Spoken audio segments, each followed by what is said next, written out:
വിദേശത്ത് ജോലി വാഗ്ദാനം ചെയ്ത് കോടികൾ തട്ടി വിദേശത്തേക്ക് മുങ്ങിയ ആളെ ഡൽഹിയിൽ നിന്ന് പിടികൂടി. തൃക്കാക്കര കേന്ദ്രീകരിച്ച് പ്രവർത്തിച്ചിരുന്ന യൂറോഫ്ലൈ എന്ന സ്ഥാപനത്തിന്റെ ഉടമ ഷംസീർ ഖാൻ ആണ് പിടിയിലായത്. അർമേനിയയിലേക്ക് കടന്ന ഷംസീർ തിരികെ ഡൽഹിയിൽ വന്നപ്പോഴാണ് പിടിയിലായത്. കേസിലെ മുഖ്യപ്രതിയാണ് ഷംസീർ ഖാൻ. വിവരങ്ങളുമായി സുധീഷ് ഗോപാൽ ചേരുന്നുണ്ട്. വിവരങ്ങൾ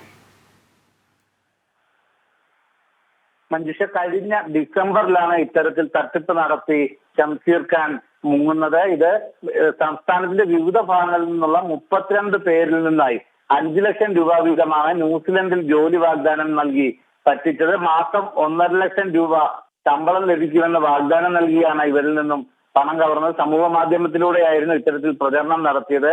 ഇദ്ദേഹം തൃക്കാക്കര കേന്ദ്രീകരിച്ച് ഒരു സ്ഥാപനവും പ്രവർത്തിപ്പിച്ചിരുന്നത്. യൂറോഫ്ലൈ ഹോൾഡേഴ്സ് എന്ന പേരിലാണ് സ്ഥാപനം പ്രവർത്തിച്ചിരുന്നത്.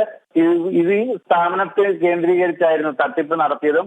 ഇതിനുശേഷം 32 പേരിൽ 17 പേരടങ്ങുന്ന സംഘത്തെ ന്യൂസിലൻഡിലേക്ക് കൊണ്ടുപോകാമെന്ന് പറഞ്ഞ വിസയുടെയും അതോടൊപ്പം വിമാന ടിക്കറ്റിന്റെയും കോപ്പികൾ കൊടുത്തിരുന്നു. ഇവർ ഇതുമായി നെടുമ്പാശ്ശേരി വിമാനത്താവളത്തിൽ എത്തുമ്പോഴാണ് തട്ടിപ്പ് മനസ്സിലാകുന്നത്.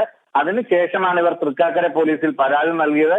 തുടർന്നാണ് ഇപ്പോൾ വിദേശ രാജ്യങ്ങൾ കറങ്ങിയ ശേഷം ഡൽഹിയിൽ ഇറങ്ങുമ്പോൾ പിടിയിലാവുന്നത്. ഇയാൾ അർമേനിയ അതോടൊപ്പം തന്നെ ഷാർജ എന്നിവിടങ്ങൾ പോയിരുന്നതായി സ്ഥിരീകരിച്ചിട്ടുണ്ട്.